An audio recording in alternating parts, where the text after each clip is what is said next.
Hi students, in this class we discuss about the topic sampling techniques. Sampling techniques. In general, we have three types of sampling techniques. They are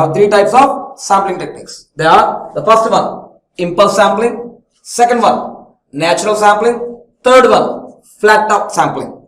Impulse sampling, natural sampling, flat top sampling. These are the three types of samplings we are generally used. Okay, so I will explain one by one. I will start with the first one, that is impulse sampling. Okay, so impulse sampling.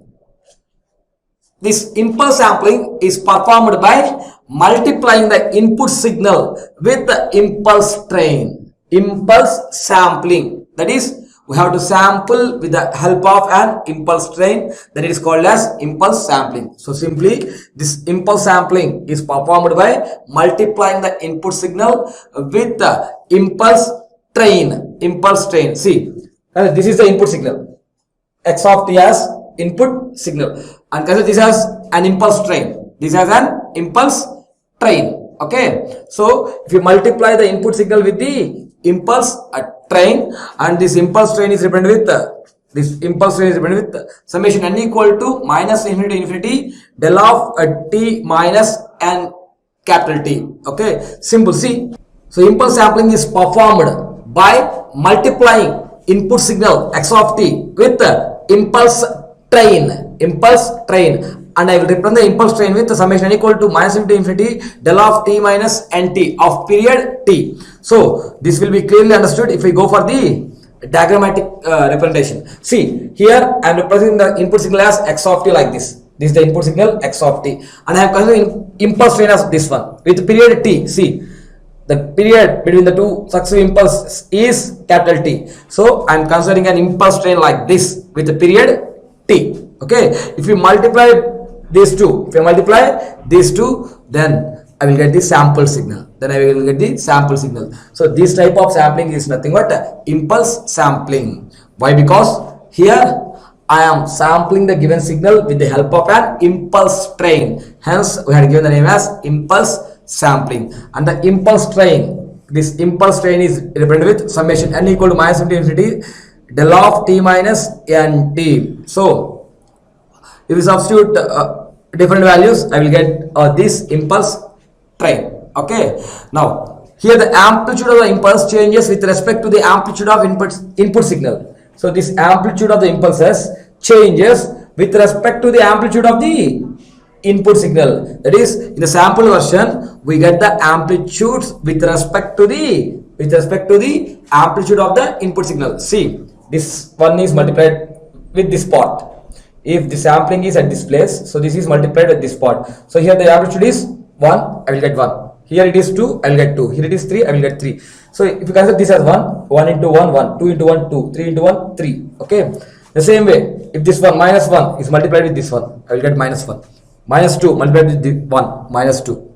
So in the output, I will get the amplitude with respect to the input signal. That is, the amplitude of the impulse changes with respect to the amplitude of the input signal. So simple, these impulses are multiplied to this. So if this impulse is multiplied at this time instant, that is at this point, so I will get this amplitude at the output.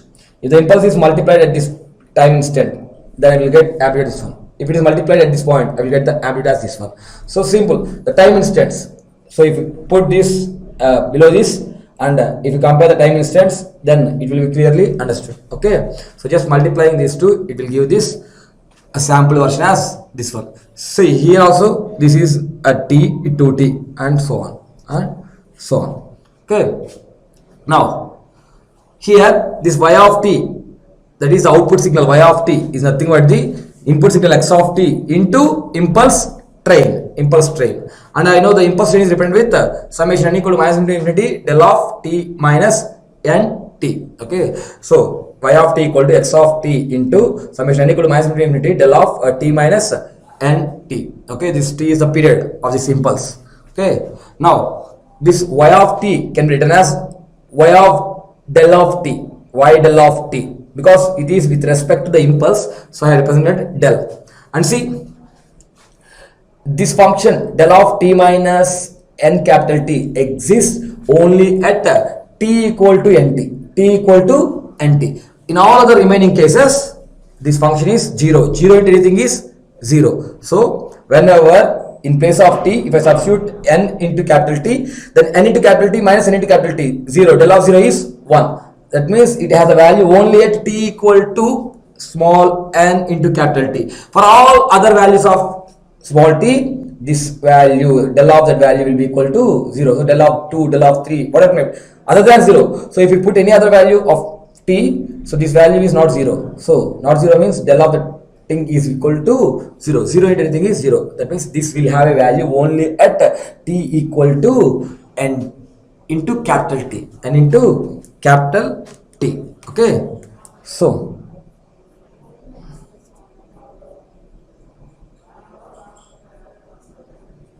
okay, now for that I bring this inside and I replace t with small n into capital T, small n into capital T. So summation n equal to minus infinity x of small n into capital T del of t minus nt, because here the impulse will have a value only at t equal to small n into capital T. So I replace t with small n into capital T. Now to get the spectrum of the sample signal, that is spectrum of the output signal y of t, I have to go for the Fourier transform of the above equation on both sides. If you go for the Fourier transform of this equation on the both sides, then I get the spectrum. Then I get the spectrum of the sample signal. So I need the spectrum of this one. Then what I have to give? I had the equation of y of t. So I have to go for the Fourier transform of this equation. So Fourier transform of this equation, that is y of t, the Fourier transform is y of omega, and summation equal to minus infinity and x of n into capital T del of t minus nt. See, x of n into t into del of n minus t minus small n into capital T. So for this I have to go for the Fourier transform. The Fourier transform is 1 by t into x of omega minus n omega s. Omega minus n omega s. So sampling frequency. Omega s is sampling frequency. Simply apply the Fourier transform on both sides. If I apply the Fourier transform of y of t, it is y of omega. If I apply the Fourier transform of this one, that will be equal to 1 by t integral minus n equal to minus infinity x of omega minus omega s. X of omega minus omega s. So this is nothing but the spectrum, the Fourier spectrum of the sampled signals. So this is obtained by simply applying the Fourier transform of this equation on both sides. So this is how we get the sample version using the impulses, that is impulse sampling, graphical representation and equational representations. Okay, this is explanation with respect to the graphs, okay, diagrams, and this is the explanation with respect to the equations. Okay, now see, this is called ideal sampling also. This impulse sampling is also called ideal sampling. So the another name for this impulse sampling is ideal sampling. Okay, and in generally this cannot be used practically. If you go for practical purpose, we can't use this one. Practically we cannot use this method. Why? Because here the pulse width is 0. See, this is the pulse impulse. Here the pulse width is 0. The pulse width cannot be 0 practically. Practically the pulse width cannot be 0, but here the pulse width is 0. Okay, so practically we can't use this method. Why? Because the pulse width cannot be 0, but here the pulse width is 0, so we can't use practically. And generation of the impulse train is not possible practically, and the generation of impulse train is also not possible practically. If you want to generate the impulse train practically, it is not possible, and the pulse width cannot be 0, as here the pulse width, this is a pulse and the width of this pulse is 0. So based on these two, we can't use this method practically. Okay, so this is the explanation about one of the type of sampling techniques, that is impulse sampling. Okay, now we move on to the next type of sampling, that is natural sampling. Okay, now we move on to the next type of sampling, that is a natural sampling.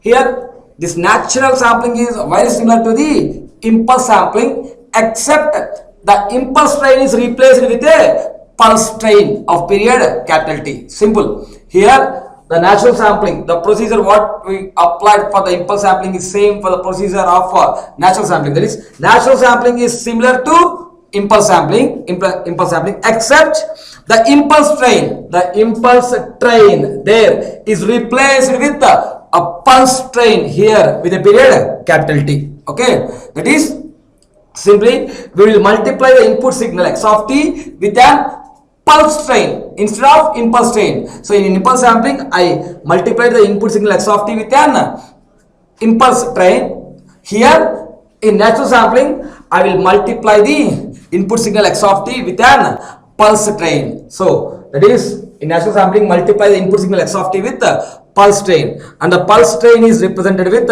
summation n equal to minus infinity to infinity p of t minus n into capital T, p of t minus n into capital T. So that is the pulse train representation. This is a graphical diagrammatic representation of pulse train. So this is the equation representation of pulse train. So if you substitute the n values, and for different time we will get this pulse train. Okay, so this pulse train is represented like this, or for this equation this is the diagrammatic representation of the pulse train. So first I will consider the input signal as x of t. So the sinusoid, a continuous time sinusoidal waveform.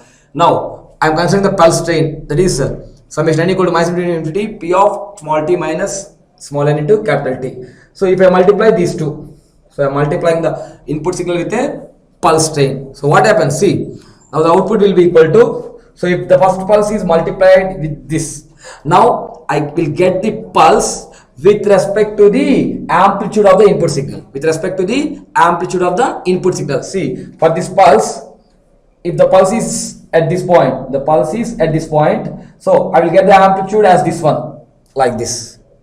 Okay, like this. The pulse is like this. Here if the pulse, these 2 points, I can get this one. If the pulse is at this point, I will get this one. If the pulse is at this point, so I am multiplying the pulse with this input signal. So the amplitude of the pulse changes with respect to the amplitude of the input signal. That is, here in the sample version, that is in the output, I will get the amplitudes with respect to the amplitudes of the input signals. Okay, so the pulse amplitudes will changes like this. So if this is at these 2 points, this is decreasing, hence decreasing. At the pulse is at these 2 points, this one. In the same way, I will get different ones. Okay, so this is the output, that is the sample version for an input signal x of t multiplied with a pulse train as shown in the diagram. Okay, now so the output of the sampler, that is the sample version y of t will be equal to x of t into p of t. So x of t is this one and p of t is this one. So the multiplication I written in the equation format, y of t equal to x of t into p of t, the pulse. Now I know the pulse train is given by this one. So x of t into summation n equal to minus infinity p of t minus small n into capital T. So I represent this as a equation 1. Now I will write the exponential Fourier series representation of this p of t. I will go for the exponential Fourier series representation of this p of t. So for the given p of t, that is a pulse train, I am going for the exponential Fourier series representation. So we all know the exponential Fourier series representation, that is summation n equal to minus infinity, that constant Cn into e power jn omega naught t. But here we have to write omega s because here we have going for sampling. So we have to consider sampling frequency. Hence, the exponential Fourier series representation of p of t is summation n equal to minus infinity Cn e power jn omega st. I am considering as second equation, equation 2. So summation n equal to minus infinity Cn e power j omega s can be written as 2 pi fs. Omega s can be written as 2 pi fs and n into t. So j into 2 pi fs into n into t. So 2 pi n fst. So here we know that omega s equal to, so here we know that omega s equal to 2 pi fs. I substitute there. Okay. Now, so p of t equals summation n equal to minus infinity Cn e power j 2 pi n fst. Here the value of Cn constant will be given as, we all know the value of Cn. Cn will be equal to, because with the Cn only I can write this equation. So I need the value of Cn, the Fourier coefficient. Cn equal to 1 by t integral minus t by 2 to t by 2 p of t, this is the given signal, p of t into e power minus j n omega st dt. So the formula for the Fourier coefficient Cn will be equal to 1 by t integral minus t by 2 to plus t by 2 p of t e power minus j n omega s dt. That will be equal to 1 by t.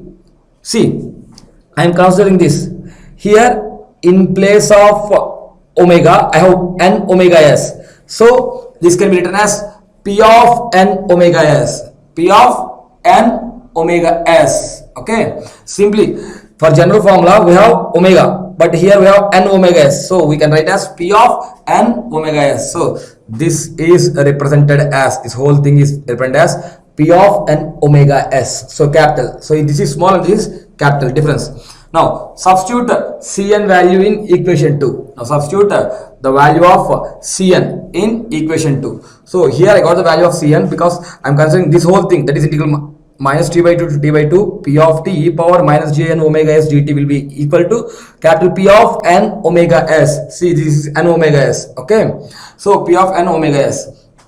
Now substitute Cn value in equation 2. Now substitute this Cn value in equation 2. So here to get the exponential Fourier series representation of p of t. So to get the exponential Fourier series representation, I have to substitute the value of Cn. So then the p of t will be equal to summation n equal to minus to infinity, and the Cn value is 1 by t p of n omega s into e power j n omega st, e power j n omega st. So that will be equal to 1 by t. So I have taken outside of this one, okay, because it is constant. Summation n equal to minus into infinity p of n omega s into e power j n omega st. Simple. I took this 1 by t outside of this. So I got the value of p of t.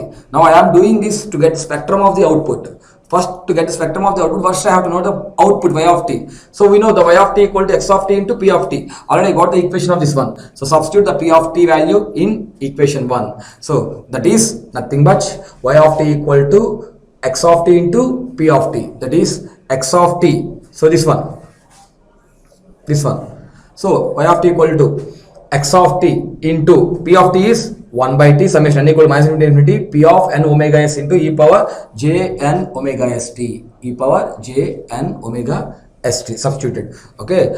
So see, y of t equal to this, I written the 1 by t as first, 1 by t into summation n equal to minus infinity p of n omega s. So I took this x of t inside the summation. So x of t into e power j n omega st. So just rearranged. So this I written first and this I written there. Now I got the equation for y of t. I got the equation for output y of t. Now I need the Fourier spectrum. How can I get the Fourier spectrum? Just by taking the Fourier transform on both sides of this equation. So if in the above equation, if I go for the Fourier transform on both sides, then I get the spectrum. So to get the spectrum, so we have to consider a Fourier transform on both sides of the equation. So Fourier transform of y of t will be equal to Fourier transform of this thing.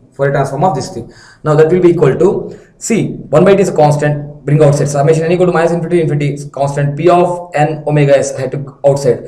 Now I took this Fourier transform here, that is 1 by t summation n equal to minus infinity p of n omega s, Fourier transform of x of t into e power j n omega st, Fourier transform of x of t into e power j n omega st. So we all know the formula for this. This is according to the frequency shifting property. According to frequency shifting property, we can say the Fourier transform of x of t into e power j n omega st will be equal to capital X of omega minus n omega s.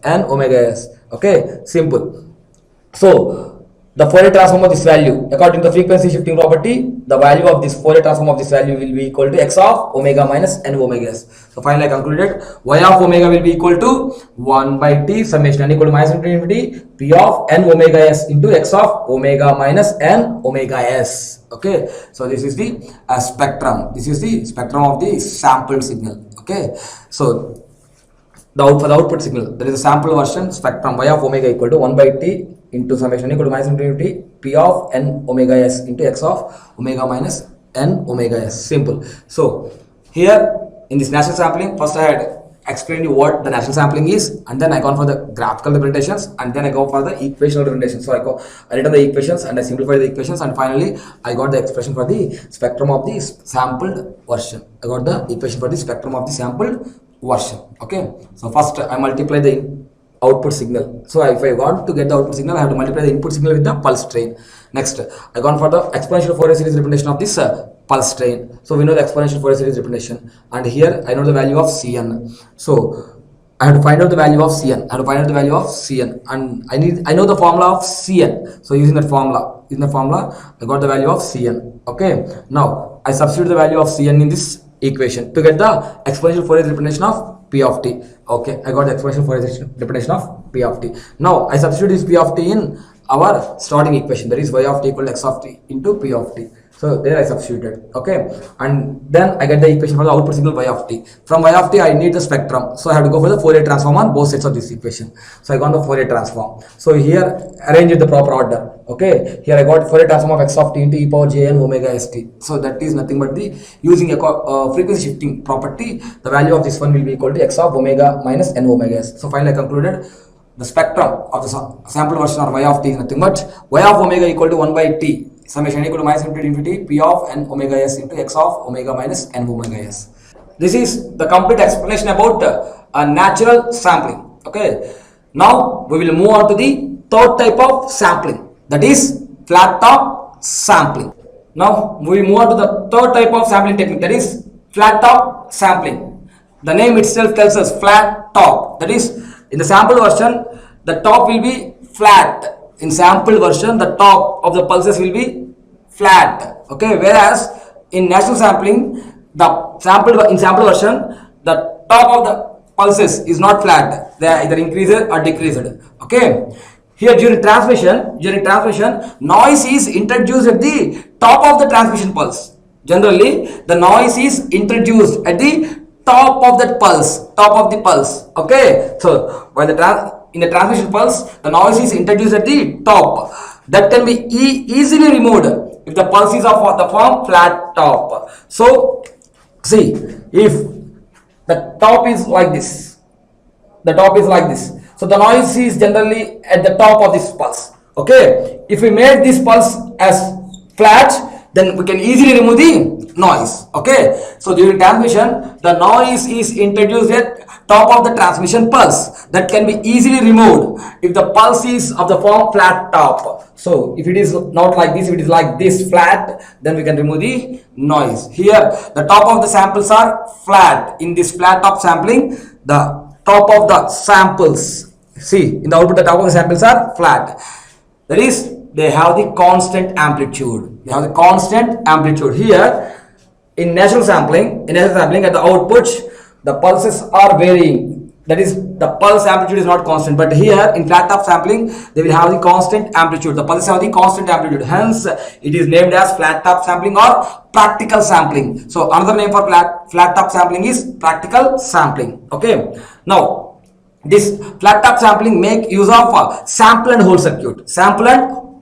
Why? Because so whenever the signal, here we will use two FETs as switches. So when one switch is in on state, another switch will be in off state. So here we will use the FETs as switches. Okay, I will explain the concept briefly. Now the flat top sampling will make the use of sample and hold circuit. So whenever we are getting the sample at the output starting, there the output will hold that for the completion of that pulse. It will hold the output at that point till the completion of that pulse. After the completion of the pulse, it will leave. Again, it will start at the second pulse starting point, and it will hold that up to the completion of that one. Again, it will start at the third pulse starting point. Till the completion of that pulse, it will hold. So we will get the flat tops. I will show this in this diagram. So there we will use the sample and hold circuit. With this, I will get the flat tops. See here. Again, as natural sampling, the input signal x of t is multiplied with a pulse train. So input signal x of t, as shown in the diagram, is multiplied with a pulse train like this, and the output here will get the flat tops. That is, the top of these pulses are very flat. Okay, they are constant. Hence, we are called as flat top sampling. Now, a sample signal y of t is obtained. The sample signal y of t is obtained by convolution of rectangular pulse with ideally sampled signal. That is, ideally means y del of t. So instead of pulses, we will go for impulse. That is, ideally sampled signal is nothing but impulse train. So here we go for the convolution. of rectangular pulse. So I shown the rectangular pulse in the diagram, and that will be convoluted with an ideally sampled signal, which will give the output as the flat top. Output as the flat top. So using sample and hold circuit, there is a theoretical explanation. So if you go for the mathematical explanation, that P of t will be convolution with the ideally sample signal, that y del of t, and give the output y of d. Simple. So we all know the rectangular pulse. The shape is this one. Okay. So the shape is this one. This will be convoluted with this one. Then that will give the y of t. Simple. So here we are getting the output y of t. That is this output. We are getting the output y of t just by the convolution of this two rectangular pulse with the ideal sample signal. So y of t equal to p of t convolution y del of t.